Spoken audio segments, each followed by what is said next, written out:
I'm a storyteller, I'm a writer, all of those good things.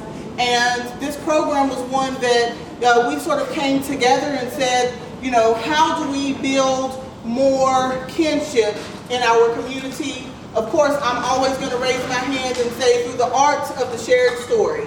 Because I know that through the art of shared story, we build bridges, we change things. So this program started 2 years ago, and the way that it works is small groups of community leaders, adult leaders, and student leaders share space together. It's a virtual space for 3 Fridays in a row. And I walk them through the process of sharing, of unearthing their own stories. Stories of their life, of love, of loss, their hero stories, their stories of home, and they just share them together in that virtual space for 3 Fridays in a row. The goal is to lay down all the titles. So you might have someone who is in an elected office. You might have someone who is an executive director of a nonprofit organization. Someone who is a judge, an attorney, and then you have these student leaders. But when they're in that virtual room together, we're just humans. We're just people who live in Mecklenburg County, who want better for our city, who want to know each other. And the stories are always great. They just are. Because when we open up and share those small and large pieces of ourselves, it just changes things. So we do those classes together for 3 Fridays, and then we have a showcase. And we do it 3 times in the year. And that's what has happened up until this point. So today is the culmination of all of that. You will see folks sharing stories who have all been through the intersections process. Some are student leaders, some are adult leaders from our community. All of them are sharing their own stories, written by them. I didn't write any of these. These are their experiences as they see them. And every time we have these classes together, there typically a theme emerges, right? Sometimes that theme has been like home, it's been leadership, that kind of thing. This time I just told them, I just want you to share a piece of who you are. It can be through spoken word poetry, it can be through this traditional storytelling process that I have taught them. I just want you to share a piece of who you are, and that's what you'll hear tonight. This program is really near and dear to my heart because it really has given me the chance to see myself in a different way. Like something shifts when you are, you know, my age, and a 16-year-old tells you a story that, I don't know, humbles you, or reminds you that like all of the stuff that's happening in the world around you is just stuff, right? Because we're all here trying to do the best that we can. And the art of storytelling is one that you see in every art form that you enjoy. Any movie that you see, any song that you hear, poetry, even the food that you eat, there's a story there. So if we can all dig in and share our stories with each other, it can change the way that we share this community with each other. So tonight, I want to say thank you to Arts Plus as an organization. They provide lots of really amazing arts programs. Yes, please clap.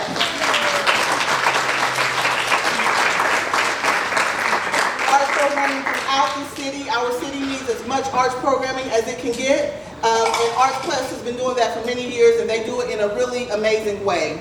We also want to thank the Reemprise Fund for supporting this effort, and I want to thank me. So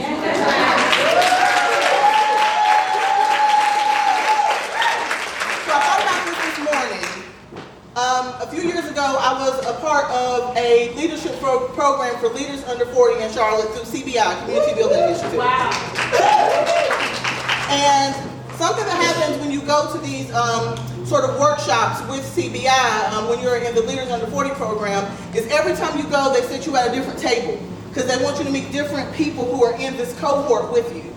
And something happened for me when I was in that program. Every time I went, I was at the table with one person the whole time. Literally every time. We were like, I think this is supposed to be random, but we keep sitting together. Stephanie. Yes, and Stephanie works for Arts Plus. Also, something that they do at the end of that program is a speed networking situation. So they bring in leaders from the community, and they say these are directors of nonprofits, these are business leaders, these are elected officials. Meet them, because this will help you with being a leader in the community. So I am a researcher. I know how to stalk people online really well. It's just a gift of mine, I'm just being honest. And so I went through and I looked up every adult leader on that list. And I said, this is the person that I want to talk to. Devlin McNeil. Yes. She is the executive director of Arts Plus. At that time it was Community School of the Arts. I was like, all these other people sound fine, but that's who I want to talk to. And so they told us, when you get to your tables, you're going to go around and then you'll go to another table, kind of like speed dating. So I got there late, just to be honest, because I really wasn't interested in all the other people, and I made my way right to Devlin. And I sat with her probably through 3 rounds. She might have been wondering, like, when is this lady going to go ahead and make her exit? But I wanted her to know me. And after that, nothing happened. And I was like, I did all of that work when maybe I should have just met some other people, because, you know, I didn't get anything from this in terms of any tangible result, because I had a very poor understanding of what networking was. I wanted something business-wise. I wanted a job. I wanted to work in the arts, whatever, but I couldn't see that the goal was just to build relation, tell her your story, let her see you. And I continued on with my life and shared my story online and all that other stuff. And 2 years ago, I got a call from Devlin and Stephanie, and we planned this. So, I want to thank myself for submitting to what I knew was right, because I think this is a beautiful program. I think our community has benefited from it, and I think you all are going to enjoy tonight. Yeah? All right, so years ago when I used to host open mic nights, I used to say to the audience, let me hear what love sounds like. And they would do that. So we're going to do a lot of sharing of love tonight. Remember, these are folks just sharing their pieces of their stories with you as they see it, as they wrote it. And we're really excited to hear from each and every one of them. No one knows what the order will be, because I like it like that. So, let's hear from one of our adult community leaders who participated in our very last cohort. She's pretty amazing, and I think you're going to enjoy her. Hey, so we still do need those though. Yep, thank you. And they'll need the mic on the stand. Okay, perfect. You guys, give it up for all of the beautiful sound helpers out here. It's amazing. And I want you all to give it up for Angelina.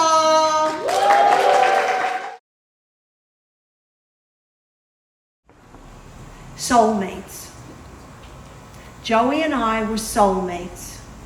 We met in the early 70s in a mathematics class during our time at Brooklyn College. We attended classes together and rode the Staten Island ferry together as we created a play to be put on by our inner city students. It was a musical, and it helped our students learn how to read. It was a smashing success. We were published in the Journal of Reading, much to the dismay of our professors. We married in 1974. As we were both mathematics teachers, during the summer, we hiked, camped cross country for 10 weeks, and did volunteer work. During the school year, we taught junior high school mathematics, went on for our master's degrees, and enjoyed time with family and friends. Ours was the good life. Most nights, we did what we loved. I would cook a gourmet dinner, and Joey would serenade me on the piano. Joey loved to play the piano, especially the 1940s and 50s tunes.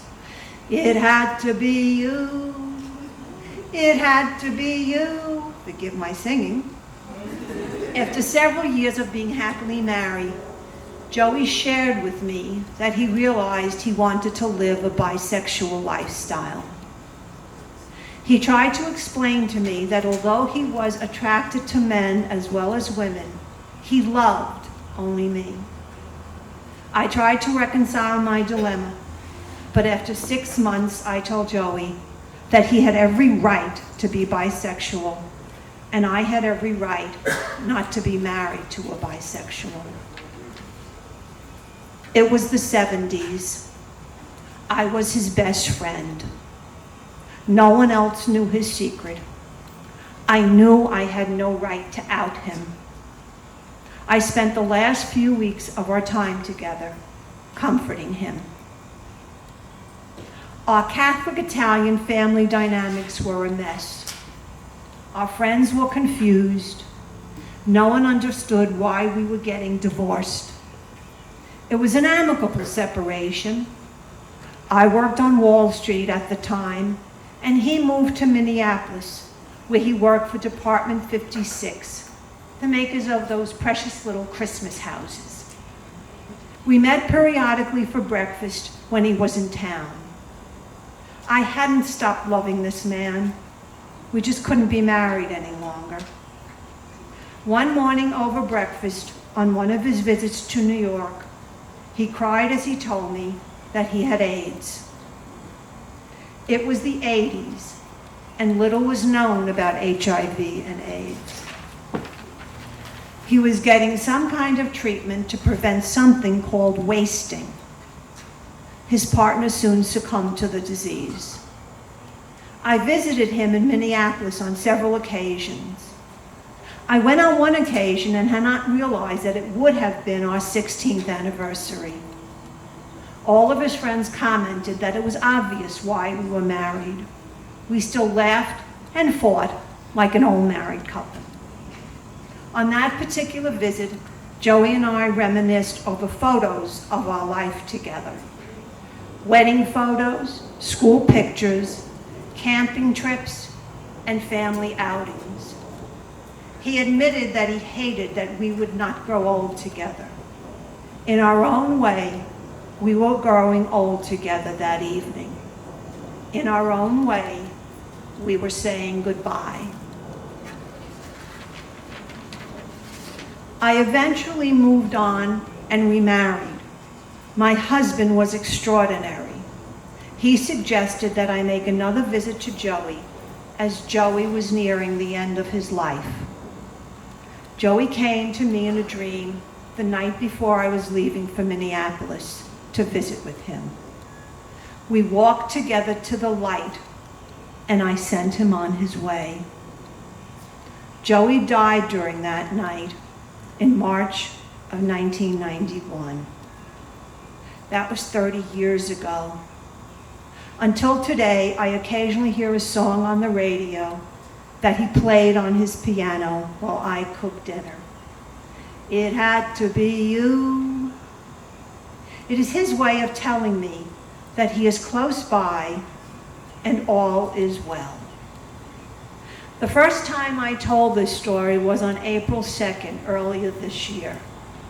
On the night before April 1st, the Friday night, I reread my story one more time and then put it away for me to bring with me the following day.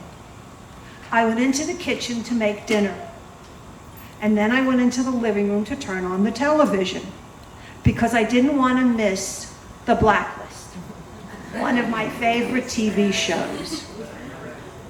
The star character, James Spader, was asked to sing a lullaby to a young girl. That night, while I cooked dinner, at 8:15 in the evening, to a national audience, James Spader sang, "It had to be you." Soulmates.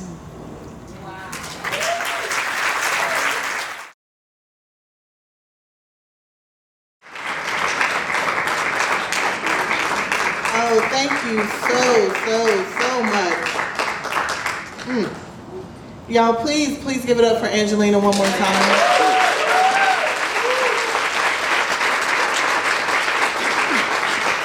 All right, we're gonna keep it moving and we'll ask Marie to the mic. Oh, you ready? Yeah. Y'all, please give it up for Marie.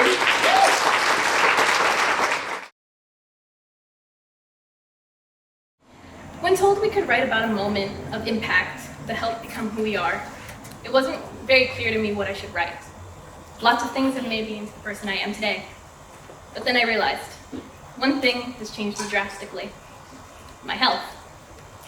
I was diagnosed with chronic migraines on April 30th of 2019, 3 years ago. I had always been told before that it was chronic headaches. That maybe it was my sleeping habits, my eating habits, stress, or that maybe it was fake. Since the age of 5, I've been going to the doctor regularly. I still remember having my first MRI. I was a small kid, I've always been on the shorter side, but this huge machine in front of me made me feel small. It was loud and scary. My mom was there, and I still remember the building. It was a trailer that only had the MRI machine. It was not even as close as big as this. I remember taking off my jewelry and being nervous to go in. The woman doing the scan was kind. She told me not to be scared. The scan wouldn't hurt. All I had to do was lie down. So I did. I laid down and was told to stay very still. The machine was loud, and I was scared if I even slightly moved, I'd ruin the scan and have to do it again. I'm not very good at staying still, you can't tell. I remember I had to stop myself from crying in the machine. But all I could think about was how loud and consuming the noise was. Then it was over. We received the CD with the scan, and we were told to give it to my doctor. After some time, we finally saw my doctor. I had been referred to a neurologist a long time beforehand, though I didn't know that's what she was. Sorry. The woman sat in front of me, but she wouldn't meet my eyes. I sat on the large table, waiting for her to tell me exactly what was wrong and how I could fix it. But that didn't happen. Instead, she walked towards the door and stood. She stared at only my mom and said, "Are you sure she isn't faking it?" They found nothing on my MRI. I suppose she thought a small girl wouldn't have any grasp on what those words meant. But all I felt was sadness. I knew I was missing school, and I suppose she thought she was right. But I felt my heart dropped. I stared at the wall. I still remember staring at the posters, seeing different posters about the brain and about headaches. I heard my mom defend me, but I can't remember anything past that. I went through all of elementary without any more help. I had medication I took, but all I remember was my mom being frustrated because I was only 5 and it was very strong. So much so that it would make me sick. I stopped taking it after a few days. I tried to never complain about the agonizing pain after that doctor's visit. All I was supposed to do was keep a headache diary, listing when I had a migraine and when I had eaten. Nothing came from it, but I still have that journal to this day. Years later, I finally brought up the pain again. It gotten worse. It wasn't every couple of days, it was every day. So much so that I felt weak and like I couldn't do anything besides sit in the pain. When I voiced it to my mother, we spoke to a doctor as soon as possible. We went through many different medications and doctors to find something that helped. I hated every second of it. It was the same questions every time, same look of doubt on every person's face, saying, "Have you tried this? Maybe you're allergic to this. This medication worked for everyone else. Are you sure she's taking it?" I reached a point that after running some tests, I looked at my mom in tears, saying I wanted it to stop. I knew that I would never get better, and I was tired. Tired of all the appointments, tired of retelling my story over and over, tired of different medications and increased dosages. I couldn't do it anymore. I'd lost all hope I ever had. And when my mom said, "We can still try this," I said no. I said I didn't want to get my hopes up just for it to fail like everything else. We did stop for a little, but I could tell it was a lot on my mom too. We decided we'd continue for a little bit longer. But once I had had enough, I would call it at that, and we would leave it. I just wanted to accept that I was going to be in pain forever, and wanted to learn to accept that. We went to 4 more neurologists after that. One who I absolutely hated. He said I was faking it, that I was perfectly healthy. He was incredibly rude, not only to me, but to my mother. Needless to say, our first visit was also our last. After that, we went to another woman. She was kind, but she was very strict. She immediately tried to change my whole routine, saying that it would help. I wasn't ready to settle for her. I was ready to settle for her, but when I broke down in the car after the visit, we decided she wasn't the right fit. Then we went to another woman. We had no idea, but it was the same woman from my very first visit in elementary. I sat there terrified. She was different now. She was older. She didn't recognize me. She said not to lose hope, that there were many different things to try, almost as if she knew I already had. But when my mom and I reached the car, we both knew that we couldn't go back. There are many different things to try, but I spent the whole time staring at the posters at the first visit. We went to my normal doctor's office, the one who had been referring me to all of my different neurologists, but my doctor had left, and we had no idea that she was gone. So I had to see a new doctor. That doctor changed everything. She walked in, and when I expressed what I had been doing all my life, she knew it was wrong. She knew I was telling the truth and referred me to a doctor that she had seen for her chronic migraines. I had found someone like me. I wasn't crazy. I wasn't making it up. My brain tried to tell me that, since that's what everyone else believed. We were put on the waiting list. She was the best neurologist in the state. There's a long list. But I was lucky enough that someone canceled, and I was moved up. I finally saw her after a few months. My mom had been by my side the whole time, but she couldn't go to that visit. So my older brother took me. After simple questions, and I explained all my past tests that had been run, she seemed frustrated. She told me that everything I said was completely unacceptable. The doctor should have believed me, because I'm not too young like they said. She gave me a new diagnosis. I have chronic migraines and allodynia. I left in tears, but unlike every other visit, this time it was tears of joy. I had found someone who truly listened. I arrived home overjoyed, explaining everything to my mom. She began crying too. Our long journey may not have been over, but it finally began. It finally began in the right way, the path to healing.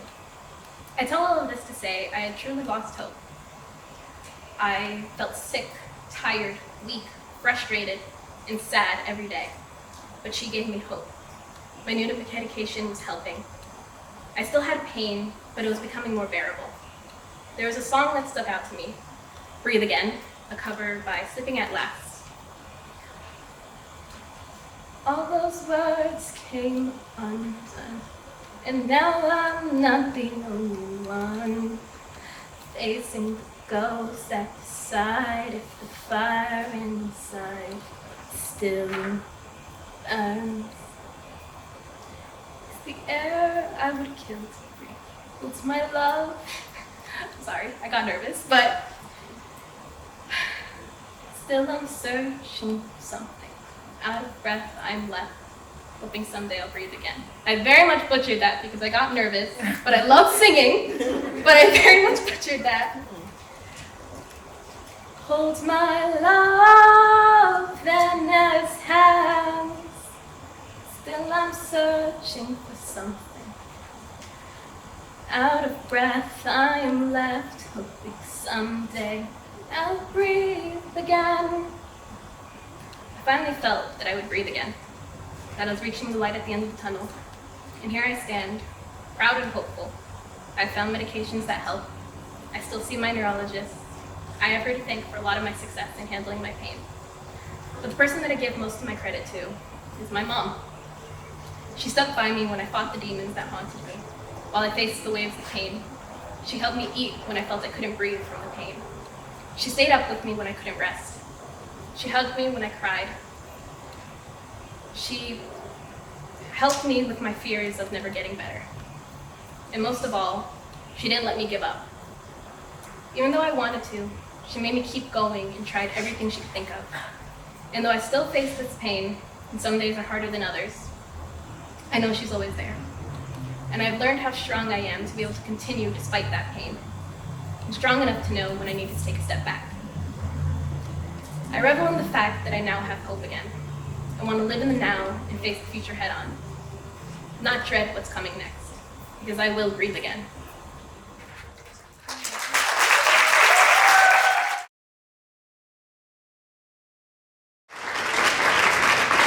Oh, Marie. Y'all give it up for Marie one more time.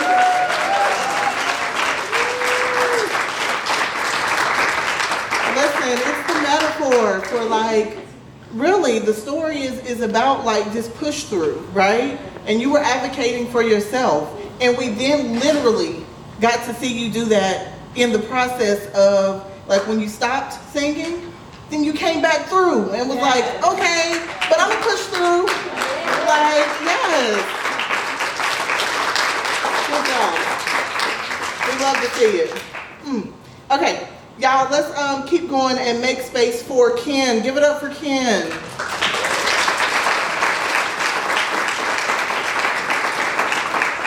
As Ken is coming up, I'll tell you that one of the things that we do in the intersections class that Marie mentioned is something called moments of impact. I always use it in my storytelling workshops, where I ask the participants to think about these moments that like are those times that you have in your life that really jerk you, you know, that emotionally make you remember, like, I was here, something happened that matters, and let's wrap our stories around those. So that's what you did. Great job. All right, y'all, give it up for Ken one more time. I've always loved the fall and the winter. It's beautiful, pristine, quiet, everything's still, everything is on pause, a moment in time. When I graduated in 2019, my first choice was Appalachian State University. I was excited as a freshman, early, and 2 hours away from my parents. And my freshman year was filled with meeting so many different faces and experiences, and I loved the fresh air. But, you know, with this pandemic, everything got put on pause. I remember joking with my roommate my freshman year. I said, what do you think about all this COVID stuff? Are you really think they're gonna send us home? She was like, I think so. And we picked at our friend and joked, it's gonna be a zombie apocalypse. But 2 years deep now, and we're here. And app brought us back, I wanna say in 2020, and I was excited. I texted my roommate. I was so excited to see other people again. I texted her, I said, hey, are you bringing the refrigerator or are you bringing the microwave? And she emailed me back. She's like, oh, I didn't get the person I wanted, so I switched rooms. And I was like, oh, okay. So I moved in by myself, but I'm like, I get a bunk bed to myself, the entire space. It was like a dream came true until I realized, oh wait, all my classes are online. So I would wake up, hop on Zoom for a couple hours, maybe go to the caf if it was open. But no, I spent so much time alone. And as it got darker in the mountains, if you don't know this, sometimes up in Boone and other mountainous places, you don't see the sun for a while once it comes fall and winter. So my life felt on pause in the same routine in a little snow globe. Wake up, go to class online, get takeout, go to the cafe, and sleep, just on repeat and repeat. And I used to call my mom every night. And she never gets tired of it because that's my bestie. And I talked to her like, hey mom, I'm doing okay. I did a little something different, but everything was closed. Everything was still on pause, and those weeks turned into months. And I cried to her one night. I was like, mom, I said, I go through my days where I don't speak to anybody. You're the only person in my days that I talk to. You're the only person I talk to sometimes. I didn't speak to any of my freshman friends. Some of them had already transferred out. Some of them also, life was on pause because we couldn't visit each other in our rooms. We could maybe text or see each other at the caf, but nobody wanted to go out. There was nothing to do. And then October rolled around. It was cold. When I tell you, it snowed in October up there, I remember. And I was like, it's so nice, but I'm like, there's nobody to build snowmans with. There's nobody on my floor. And I cried, and then one night I just felt to myself, it's time to check out.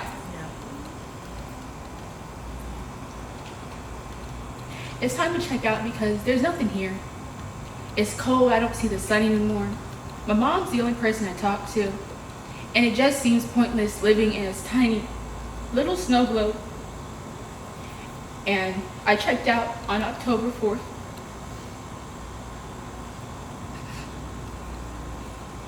I woke up October 5th and I was like, I guess I'm still here. It sucks. But I was like, you know what? I don't want to stay in a snow globe. I want to be in a fish tank. I want to be in the ocean. I want to be somewhere where I can see the sun and I can enjoy the cold nights sometimes, but I don't want to be stuck in a snow globe. So come January, I wait to the last minute. I packed up all my stuff after coming back from winter break. I didn't tell anybody. I was just like, it's just time to go. And I remember, I'll never forget, my dad came to the door. He was like, oh, you got your boxes? I said, I'm ready. Cool. And when I was bringing my last bag downstairs, my RA asked me, they were like, oh, where are you going, Ken? I said, oh, I'm going to visit family. But it was already too late. I put in my application for somewhere else. And now I just waited, but still stuck in time. But come February, I got that lovely green and gold letter. Kennedy Hasan, you've been accepted to UC Charlotte as a transfer student in the fall of 2021. And I could have jumped out of my skin. I was like, oh my goodness. I cried to my mom and said, I really hope this will be something different. And I started school, and when I tell you, I made 5 friends. That's big for me, because I don't talk to anybody. I made 5 new friends, and I come home with my mom excited every day because I got to see people. I felt seen. I was no longer in a snow globe. I wasn't in a terrarium, but I was back home in Charlotte. And I could see the sun, I could feel the winter, but those nights didn't feel so cold. I didn't feel trapped in a snow globe, but I felt at home again. Thank you.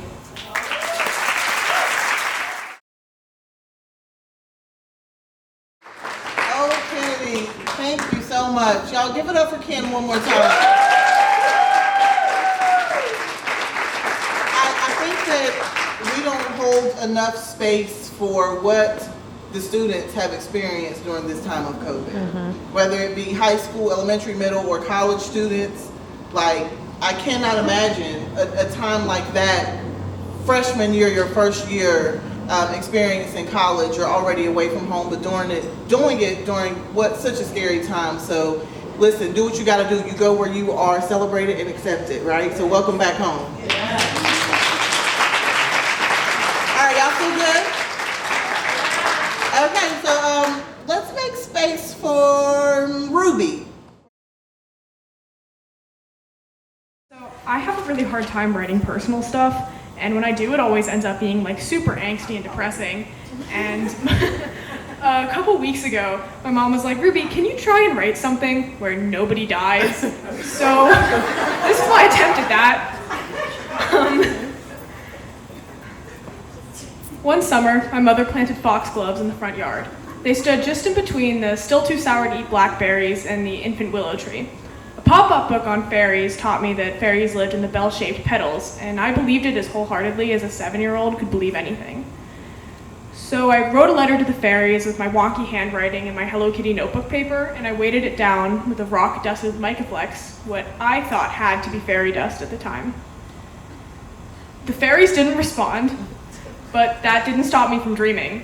I skidded through my dreaded geometry classes, imagining elven villages and magical kingdoms and which moon phase would make a portal out of anywhere.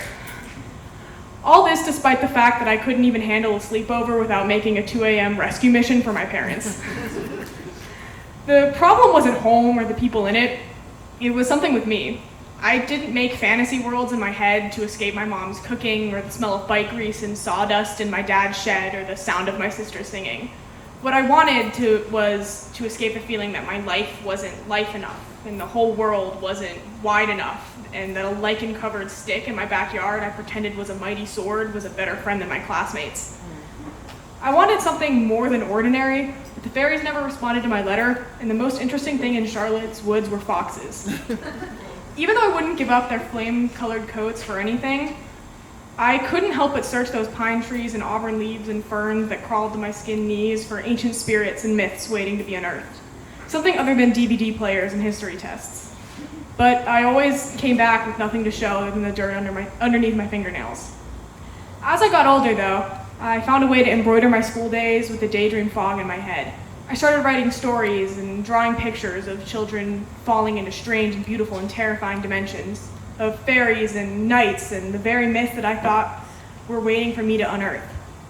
Even though I couldn't physically leave to magical lands, I could create them.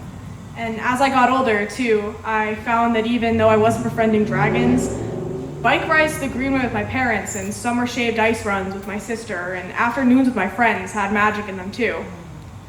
Writing and art quelled the side of me that wasn't allowed into a Montessori school for trying to build Ariel's castle instead of just a stack of blocks. And as I enter my senior year in high school, I've discovered that I want to make stories for the kids like I was, so that they'll have stories even when the fairies don't respond.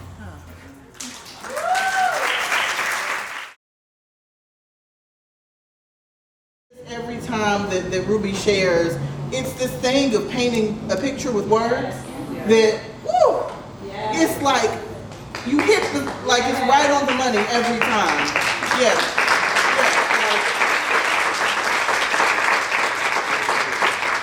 Really lovely to experience through this process the different way that the different participants tell their stories. Some of them is straight up like beginning, middle, end storytelling.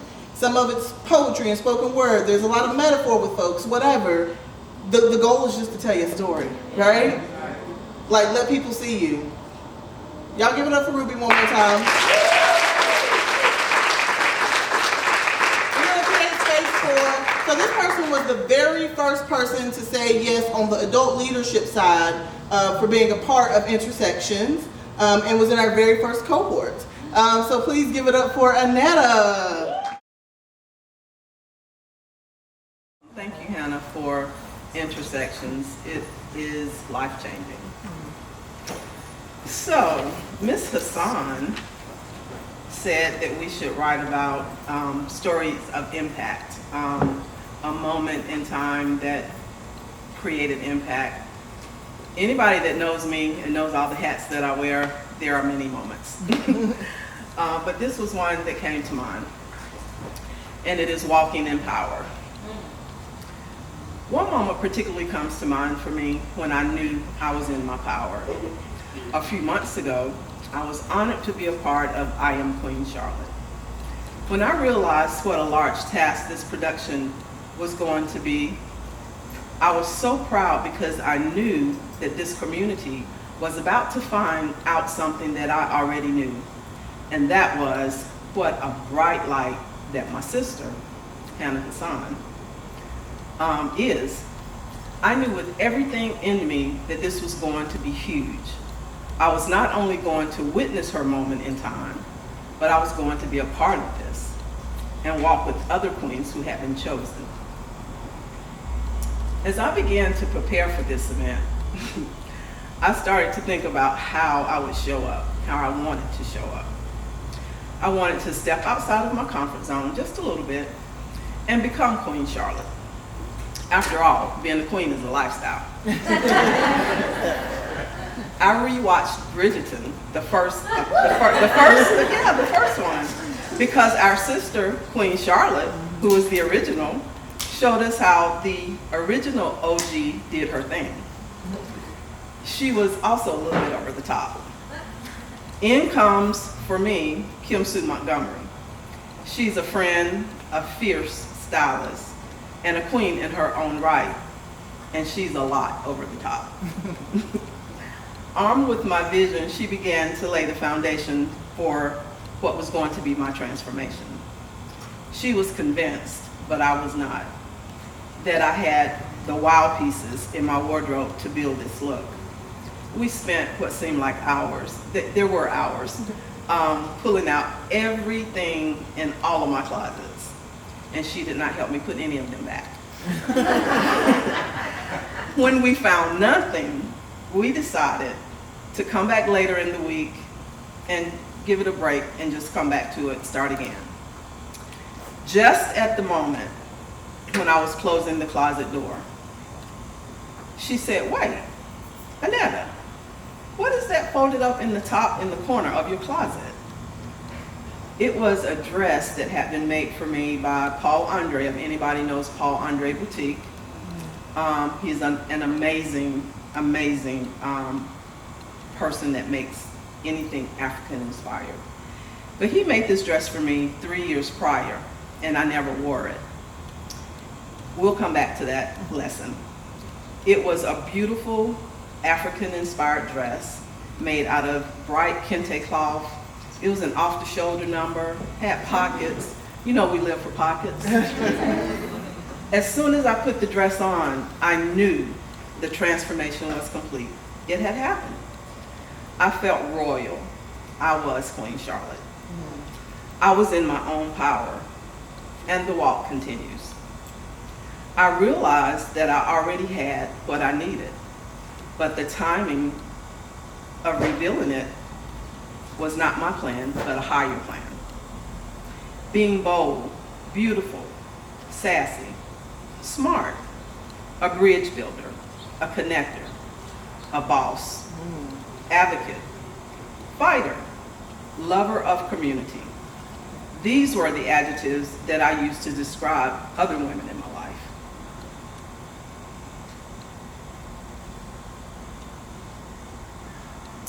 But my life changed when I allowed myself to think of me the same way.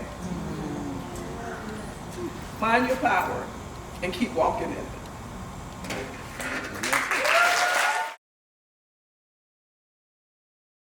Really special about this program is it has created space for some of these people that you see performing.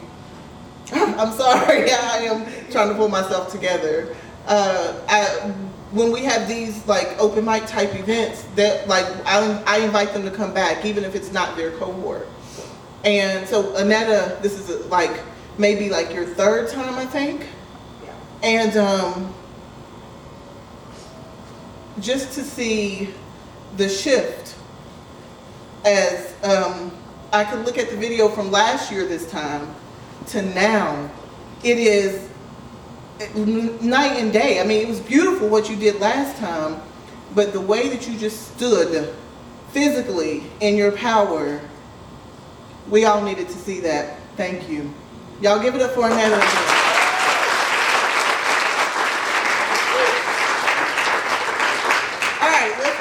Space for one of our student leaders, Layla. Y'all give it up for Layla.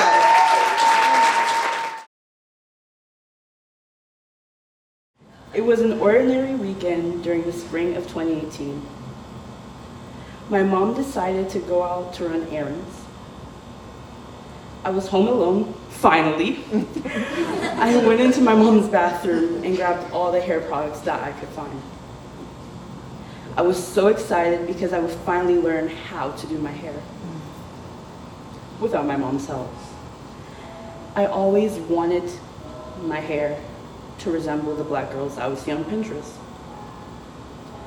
The black girls on the site were always skinny, have full rounded lips, small noses, clear skin, perfect eyebrows, 3A hair, and would be light skinned. I envied their appearance, even more so their hair, hoping and wishing that mine could look like that as well. I started spraying the detangling spray and proceeded to comb out my hair. Once I finished, I grabbed a brush and started to brush my hair into a ponytail. I grabbed every strand of hair that I could. I tied my hair into a ponytail. I looked like an absolute mess. I tried again and again and again and again. I said to myself, why won't it look perfect? Will I ever look perfect? Before I realized, the hours passed to no avail. I screamed out in frustration that I will always hate my hair. Why can't it be tamed? Many people have told me that my hair is beautiful. However, I never saw the beauty in it. I stopped what I was doing for the past hours, and I put my bonnet on shame. 4 years ago, I was ashamed and insecure about myself. I always thought that I was incapable of doing anything right. Even though I was raised to love, cherish, and appreciate the skin that I am in. I never thought I could. Fast forward 3 years later, it's now 2021, approaching my 15th birthday. I didn't want too much. However, I wanted to cut my hair. I've been begging and begging my mom for the past 2 years for permission to cut my hair. Eventually, she reluctantly agreed. My mom always claimed I only wanted to cut my hair because she thought I was too lazy to style my hair. However, this was far from the truth. Cutting my hair was my decision, my rebellion, and me taking a stance of my courageous boldness. I did have a fear of my new look not fitting my face. The end result truly didn't disappoint. Don't y'all agree? We do. This journey has made me love myself even more. Then I realized I am my hair. My hair is me. Thank you.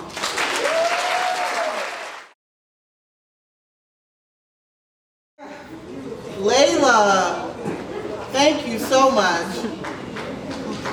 Thank you for telling us in the beginning that we were about to be wild and to get ourselves ready because we needed that. Thank you for taking us on your journey of self-love and self-discovery. Whew. Y'all give it up for Layla one more time.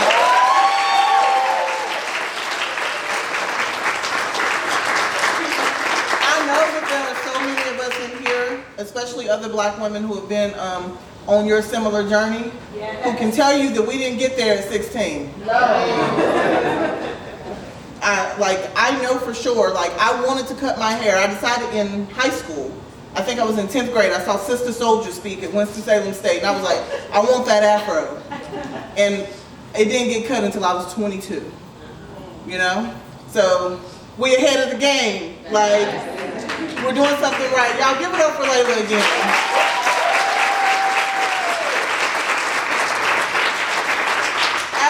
Beautiful. Okay, we're gonna bring up someone who I think was in the same cohort with Layla. Yeah, y'all give it up for Brandy. So, September of last year, I made my 45th rotation around the sun. And I made a promise to myself to stop everything that I was doing. And those of you that know me know I wear a million different hats. I do all the things. And I had gotten to the point where I was just tired. I couldn't do anything else. There was not one more thing that I could do. So I took this year to spend with me. And I decided I would give myself 45 experiences for my 45th birthday.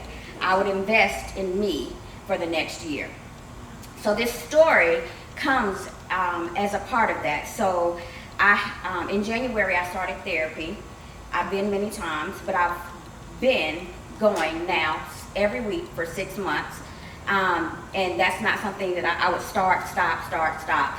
So that's the context for this story. So this is the experience of honoring my boundaries.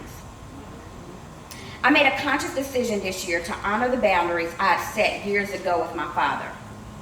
As a child, from the ages of about 5 until 11, I believed that if my dad was in my life and in a relationship with my mom, I would have a better life.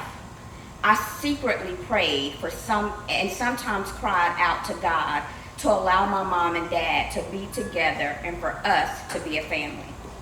For many of those years that I had this longing, I hadn't even met my dad in person. But from what I understood at the time, my mom would be happier if she were with him. Her happiness had somehow, in my mind, become my responsibility. At age 6, my mom and I were supposed to move to Oregon to be with my dad. I remember packing our stuff in boxes and my mom teaching me how to address mail by allowing me to write the return and forwarding addresses for said boxes. I remember feeling honored to have the opportunity to play a small part in getting us to where my dad was so that we could finally be a family.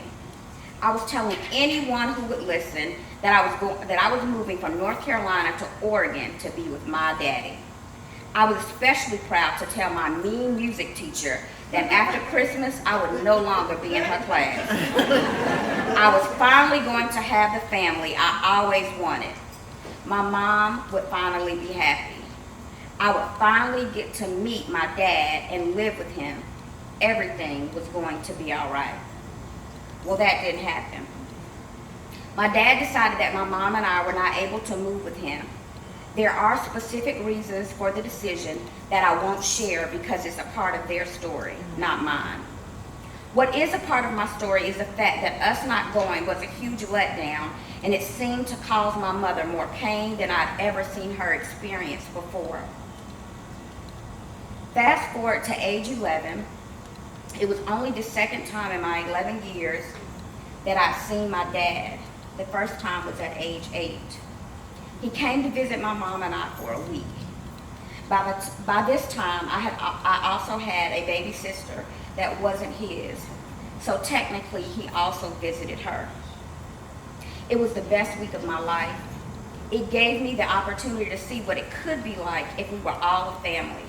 My 11-year-old self prayed and hoped that this would be the start of my parents trying to be together. Unfortunately, that wasn't the case.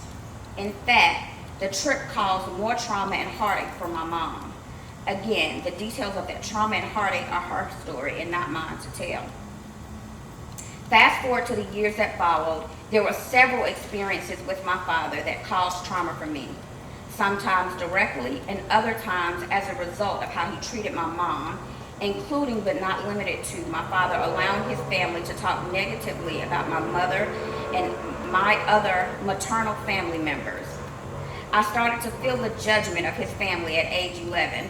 This continued for years to come and came to a head at age 16 when I overheard my father's mother and my father's brother, my uncle, saying negative things about my mom and I. Hurt by their comments, I called my mother to share with her what was said. She called them and expressed her displeasure and how it made me feel, and it wasn't a nice conversation. My dad didn't stand up for me, my mother or my family, with his mother or his brother. When his mother attacked me after being confronted by my mother, he did nothing. His refusal to stand up for me continued. It even was transferred over to how he interacted with my children. In 2012, my son and daughter were supposed to go to Michigan to stay at my dad's house. His wife decided she didn't want my kids there, so the plans changed to my dad coming to Chicago, where his mother lived, to have the planned week-long vacation with my kids. My kids were devastated as they really wanted to see where their papa lived and experience another state. They'd been to Chicago and they were looking forward to going to Michigan to visit and explore.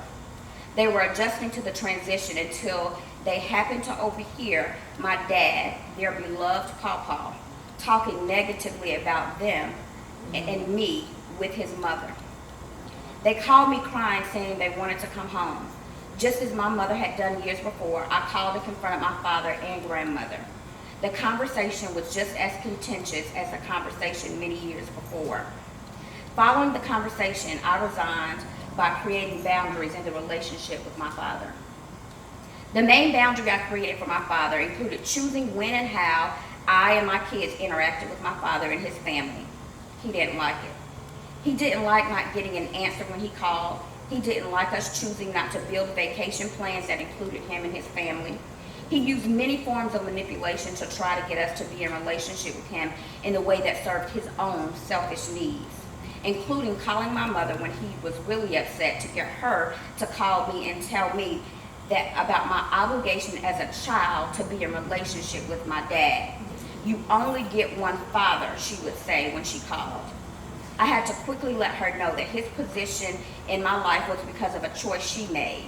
I didn't have a voice in choosing him.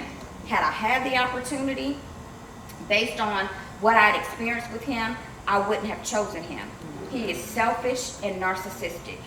I don't choose to be in a relationship with someone with those qualities.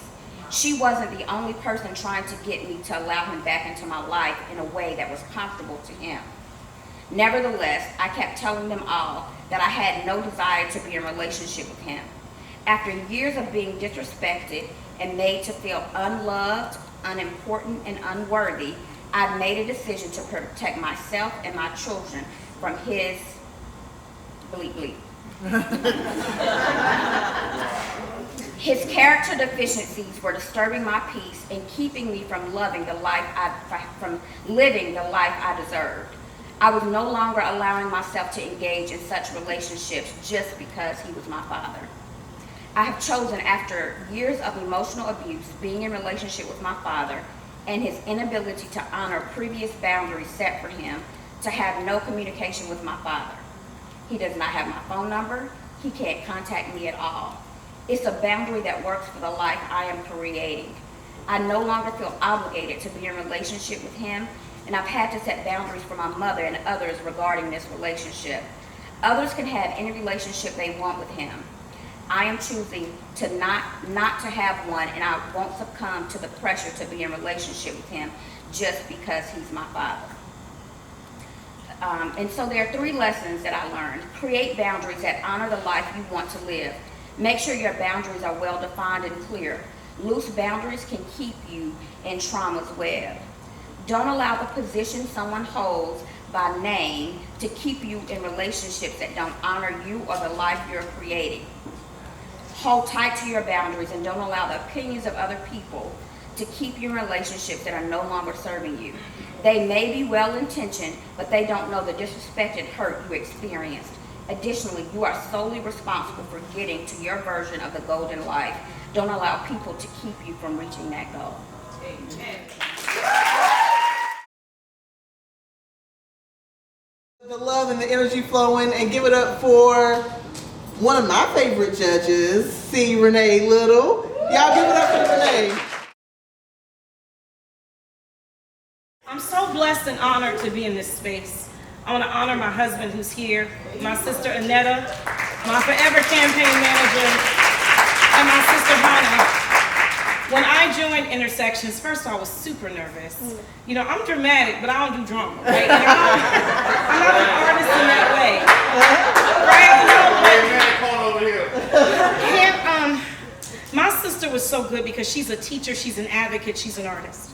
And as she really made us dive into stories, there was some trauma, there was some pain, and I realized that when I wrote the first time my story about home, it was really my way of healing from the loss of my father. Because, you know, you just move on. My dad passed away June 6, 2017, was born June 17th, 1949, and tonight I wear his Curtis bracelet that has 6 on one side and 17 on the other, and I know he's here with me. But she allowed us to be. And so art is therapeutic. Art is access. Art is life is healing. So I want to thank Hannah for giving me an opportunity to begin my healing journey, the loss of my daddy, Curtis, who I'm named after. Y'all, my first name is Curtisia. Not a lot of people know that, but it's Curtisia. So I want to talk about a journey that my father helped me get on. Are y'all ready to go along with me to this journey? I call it my justice journey. I'm going to put this down here. Pick it back up later. See, I was born in Queens, New York. Yes, Queens for the Queens. To Liberian parents. They were students who came to America for a better way of life, but they still love their homeland. And y'all, they love them some New York. They love the vibe of New York, the energy of New York. New York is kind of unofficially the capital of America, especially when it comes to diversity in the 70s. So they love New York. But you know, they had a baby, Curtisia Renee Jared at the time. And even though they loved the vibe of New York, they soon traded in the cold hustle and bustle from the warmth, the promise, and perspective of a different queen, the Queen City. So I arrived in Charlotte at a year old, surrounded by amazing Liberian parents and a village, people in Charlotte that wanted to do right by people. I was part of a strong Liberian community, and for those of you who have parents from another country, you know we claim everybody. So I have cousins and aunts and uncles who are not mine by blood, but by ethnicity, by heritage, by culture, and by God. And so they were proud of me, and they encouraged me, and they taught me service at a young age. They told me that, you know what? Life is not about just us. Life is about justice, helping other people, giving them access. And being the child of immigrant parents, I knew what it was to fear the law. I'm also the child of a man who was in prison for 30 years. So justice is something that has been in my DNA and something that I wanted for my family, myself, my community. So y'all, didn't surprise anybody at an early age that I wanted to be a lawyer. Because I was always pleading for folk, my sisters, my cousins, my friends, my dog. I'm pleading now for my husband to let me have a dog. But I was always pleading and arguing, advocating for other people. I did it as a student in Charlotte Mecklenburg school system. Shout out to Plaza Road, Devonshire, Cochran, Kennedy, and Olympic, home of the mighty Trojans. I also did it right across the street every summer at Johnson C. Smith as a member of the Upward Bound program. These teachers, the people in this community, Charlotte, they stoked my passion for justice, to do what was right, to make sure that everyone was heard, the most vulnerable. Whether you're from Bank Street or Ballantyne, you should have a voice. You should have a say, especially children. So I went to law school, and I came back home, Charlotte, to serve. Now, y'all, I grew up with not a lot of money, so I had to take a corporate job first, because I needed that coin. And for those who understand systems and equities, you understand what it means to not have generational wealth. So I was happy to take my big corporate job, but the public sector kept calling me, pulling me, encouraging me to do something different. So while I was a corporate lawyer, I volunteered as a guardian ad litem, being the voice for children who were abused, neglected, dependent. I was happy to be a truancy court judge at one point when I was an assistant clerk of court. I was excited to pursue justice as the lead defender at the Council for Children's Rights, where I represented kids charged with anything from stealing gum to murder, and kids who are in mental health courts who didn't understand why they couldn't understand what they couldn't understand. So I knew I wanted to promote justice for children, because justice is not what? About just us. It's about all people. So I served my community as a lawyer, tried to do a good job at it, I hope. And I went from the Council for Children's Rights, then was a clerk of court, and I was so blessed and honored when in November 2020, I was elected as a district court judge.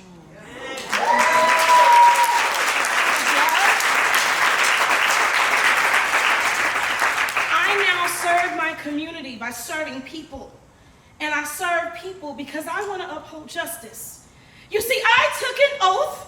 I swore and affirmed that I would uphold the Constitution, be faithful, and bear true allegiance to our state, its powers, and its laws. But I gave more than my word when I joined this noble cause, justice. You see, I gave my time and my talent to my fellow man and woman with ears that lean in to listen, a heart open to understand the caution and confusion our neighbors feel and face when they come into my courtroom seeking justice, mercy, grace. Ooh, come on. And I am the arbiter of truth, but guess what? I'm also a cultivator of care. I strive to affirm the humanity and dignity of all litigants who draw near these hallowed halls of justice. May they be helpful, hopeful halls of truth. I engage and assuage the enraged and give access and equity their full due, because y'all know what? We know that petitions are just prayers for justice and complaints are cries for truth. I believe that we should serve people as we see them, and we should see them as if they were me or you.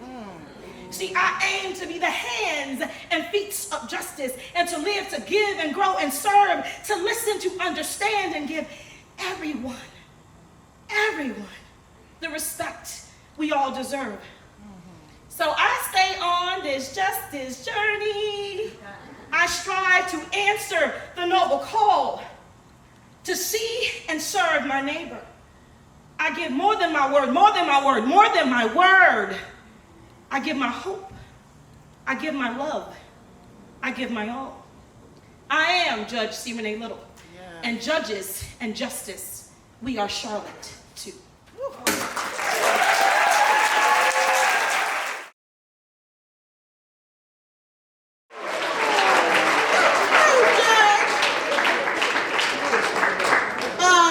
Husband, we're gonna need to talk about this dog. Come on now.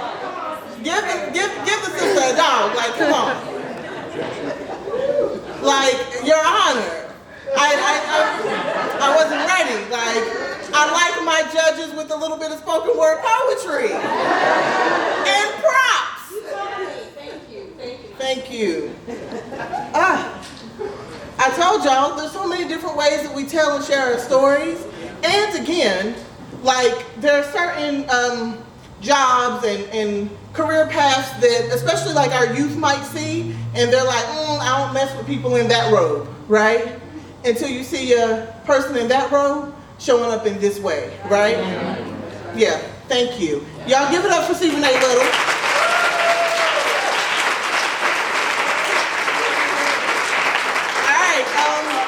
We're almost done. We're going to do our last student and then our last community leader, and we'll wrap this thing up. So we'll bring up our last student leader. Y'all give it up for Zara.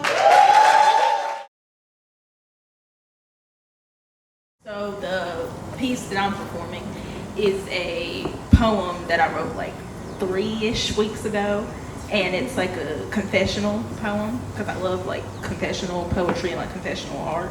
And it's just about like things that like make me happy and like bring me joy because of this like time of year. It's like summertime and like the summer, and like this kind of like time of year like makes me happy, and it's just like really like honest, and yeah, I really like it.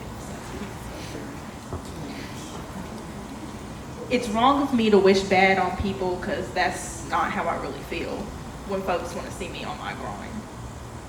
And I feel ridiculously weightless. That's when I feel my happiest. She's got an extroverted energy to her and phrases that come out of her mouth that make me smile. I want a cheeseburger with no condiments. I like it in the springtime when the wind blows in my face, where I get to look at the blue sky and clouds and feel the breeze brush up against my skin because it feels like home. I get to imagine being emotionally validated by someone where we're honest with each other and close. And I like it when we're on the same wavelength. When my room's not cluttered and the floor is vacuumed. And I like it when men say things that are slightly romantic. I can just come out and say it kindly and not have to spare your feelings. I could go to Greensboro every couple of months and be nosy and kind of clap back at the rumors that my family says. He could give me another rose and make me write another innuendo.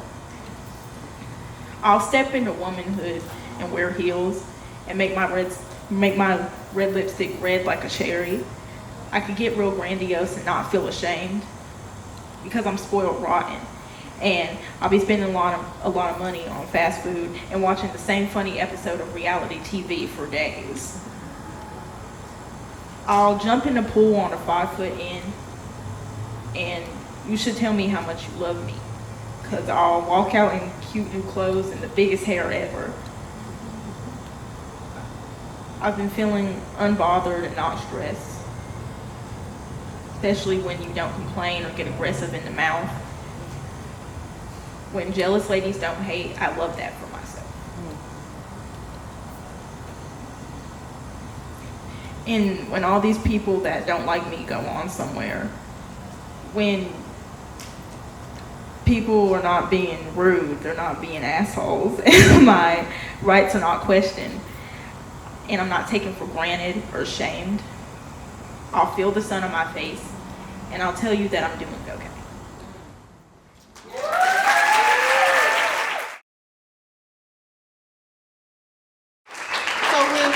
When we were going through rehearsing this, Zara told me about this concept of confessional poems as your stories. Just throwing it all out there. These are the things that I care about. This is who I am. This is where I am right now in my life. I think that's really beautiful. I might write me some confessional poems. Y'all give it up for Zara one more time.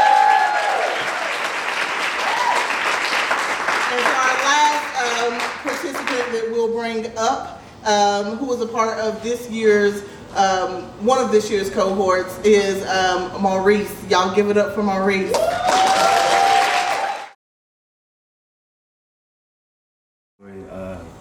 Months ago, I contacted Miss Hasan, was like, please invite me to things. I see the work you're doing and I admire it. And she sends me these little voice notes. It's like, hey Maurice, there's this thing going on. So she invited me to this space and I've been popping in and out. And it's a very precious space. It's good to see people like me doing the work, you know? Yeah. It happened on a sunny spring day. And the birds sang. And in the heavens, God replaced all the daycares with discos. So the children better live long lives and learn some dance moves. I remember my feet, bare and brown. The ground didn't move an inch under my footsteps. It happened on the driveway. Did you know the average ant can lift 3 times its body weight and will travel hundreds of miles to bring food to its family? We should respect such creatures, marching in a single file line on the concrete. It happened with my older brothers behind me, 14, 11, 10 years old, told we should respect our parents, even when we tiptoe across cities to reach them, even when we tap dance for their affection, even if they harm us in the name of protection. Give me everything you've been taught about presence and tenderness, but it happened in your arms. So when you arrived in your newest car, we rehearsed walking over. Then I raised my palm. Father, we can't go with you today. The hurt on his face could have cut a hill in half, and it took me years to realize that it's fine. And here's why, you see, I come from a lineage of broken homes and survival tactics. Men who fed their families with corn tilled from seed to sickle, with calloused fingers. Women who understand that marriage don't survive the wear and tear of daily toil. When he ain't come home to tuck his kids in bed, let his kisses wander neighborhoods over children born of infidelity, starving, a symphony of aching bellies. I have anonymous branches on my family tree, each one nourished by an emptied womb, cattle cut open in the kitchen sink, women with blood-stained hands. My ancestry. I don't shame broken English wrapped in Southern twang. Still, we rose these cities from soil to skyline generations to come, remember? The names of bricklayers, fatigued from nation building, letting all the hurt show. I switch dialects with ease the way my father taught me. I excuse my father's absence. I let my hungry belly sing. Thank you. Wow.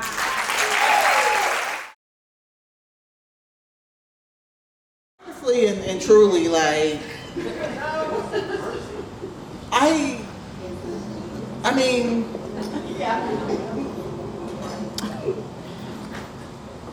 talent. Like, thank you for the storytelling, for everything, Maurice, but just also, like, I think all of us enjoy just some really good old-fashioned talent. Yeah. And that was that. Yeah.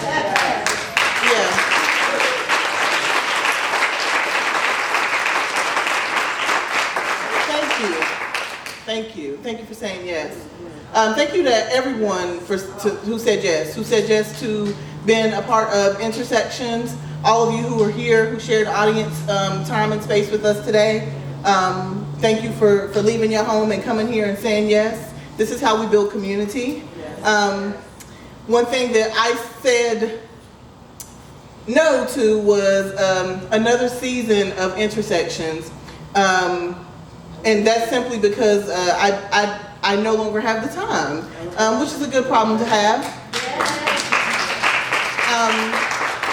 But so what you all have attended tonight is essentially what will be the button on this program as it is this way. And that's a little bit sad for me, so I just wanted to leave you with something, a quick story and poem of my own. Thank you. I mean, it's not what I'm gonna temper your expectations, but something that happened during 2020 is my entire practice of the way that I created art shifted. A really good thing about that was I no longer had to hop on a plane and travel somewhere to lead a workshop or do a performance or anything else because we were all at home. So I got to lead workshops and do performances all around the country from the comfort of my living room. And there was the other thing that I got the opportunity to see was organizations, much like this one, that operate in different cities and states throughout our country, having conversations about how we shift the way that we invest in our communities, especially communities of color and those that are being displaced and things like that. So I was often asked to come in as either an opener or a closer of a conference and to ground this virtual space with poetry or storytelling or something like that. So there was one conference that I went to that was about placemaking. So for those of you who don't know, placemaking is really something that we've been doing for generations, but for purposes of the work that I do, I am, I guess for all intents and purposes, a community placemaker, meaning I create work, art, cultural events, things of that nature that are about lifting and shaping communities and making them better. So Arts Plus, I would say, is a placemaking organization. And there are all different types of placemaking organizations within Charlotte that are doing work to make our communities places that we call home. All right? So there was, in this conference, I opened it up and I grounded the space and I decided to stay and attend some of the workshops because they seemed interesting. And there was a man who spoke. I think he was a Native man, and don't quote me on that, but I think that he was. And he said, you know, I need to say something. He unmuted himself. And he said, we're having these conversations about placemaking, right? About how we make our places home and all those other things. And he said, I think we're missing something. And he said, before you can go into a place and make it, you must know the place. So instead of having these placemaking conversations, we should start with place knowing. Right? With knowing the places that we are calling home, with understanding what's in the ground, the spaces that we're in, the people who were here before us, right? So there are people who move into community, some over there, right? In this vicinity that jump in and go ahead and say, we're gonna make this place, right? Well, this was home for somebody else before you came here. Do you know the place that you're in, right? And so I had a conversation about that experience recently with a friend of mine who's in Brooklyn doing placemaking work. And she said, I wonder if it's a linear process. Like, do we do place knowing, then placemaking, and what's next? And we both decided that no, you never stop knowing, right? And understanding and using that to make place, right? And then, as me and her, like we dug through this, we decided this relates to us, individuals. In the way that we show up in our community, in the way that we build our home, right? If we are trying to build ourselves and we're going straight into the making and we're not going through with the knowing, we're missing some steps. And part of the knowing process is in our stories, right? So Renee said, I realized that, you know, the story that I pulled up last time was really about me sort of healing through this pain and this journey of losing my father, right? And didn't even know that was down there, ready to be healed, ready to be discovered and discussed, right? That's why we're continuously knowing ourselves. So I ask you, who are you underneath? Before you get up and make yourself, do you know what's under there, right? And if you do, start writing that down. Take those stories and give of them. They came to you and through you so that you can change yourself and the community around you.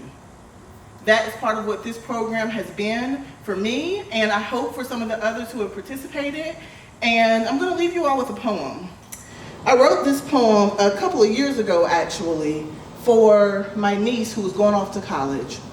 And it's just about reminding her of home. And I happened to read it maybe a year or so later for a group, and it was all older people who were seniors in one of their, like a party. They had hired me to read some poetry, and I just pulled this one out. And one of the women poured down in tears, and she said, just this reminded me of home in the way that I needed to be reminded. So though this was written for a 17-year-old going off to college, it's for all of us. I want to remind you and encourage you to remember this place, your home, and ask you to know that you always have a place here. You are growing now, near grown, uprooting now, heading out on your own, leaving home. And this is what you and we have dreamed of. The late nights and early mornings, building dreams, chasing goals. It is time to fly at your own speed now. Time to unclench that grasp, time to let go. But freedom, it isn't always freeing, and emancipation won't often meet your expectations, so pace yourself. When life throws you for a spin, steady yourself. In the chaos of the whirlwind, remember that all great things are nurtured with time. Slow and steady wins the race. You are ahead, even when you think that you are behind. And there will be those who will never see you, never be able to hold your brilliance up to the light. But as long as you see you, and love each and every inch of you with all of your might, and give all that you can, and you fight. As long as you fight for every second, scrape for every win. As you choose not to give way to the pressure, you choose excellence again and again. You see, the goal is not to be a victim, just be vigilant. See, not only are you something special, you are significant. So don't be inhibited by the obstacles that will surely come, by the races that you are bound to lose. For the moments when you come up short and you feel like life is defeating you, seek within, find your center of gravity, stand still and stand steady till you find where you belong. Listen to the sights and the sounds all around you, and know that to somebody, somewhere, you are someone of value. And whenever you need to, you can always come home. Thank you. Wow. I love you all. I appreciate you for coming through. There's still more food, so please get some if you want to as you get ready to go. And follow Arts Plus. They're doing some pretty amazing things. There's lots of good arts programming in the community, and there's lots of good art stuff just in general in our community. Support it because we need it. Thank you.